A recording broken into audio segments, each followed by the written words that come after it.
Airlines have put a lot of emphasis into being prepared, staffing levels, what they need to be.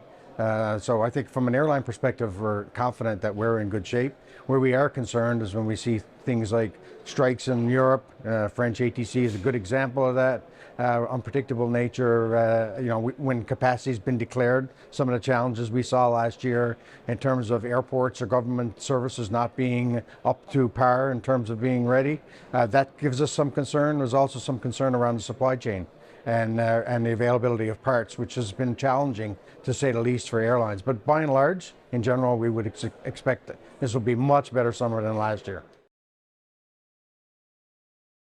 The operation is managed today.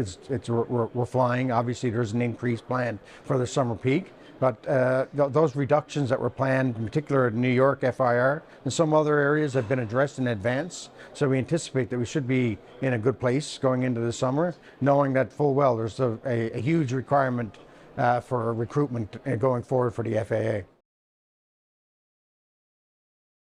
Certain aspects, what we see in the airlines planning further in advance, airlines requiring more parts on hand than they normally would in a just-in-time environment. So it will iron itself out over time, but in the immediate crunch is preventing, new aircraft deliveries. Almost all OEMs are late on their deliveries, so growth is hampered as a result of it as well.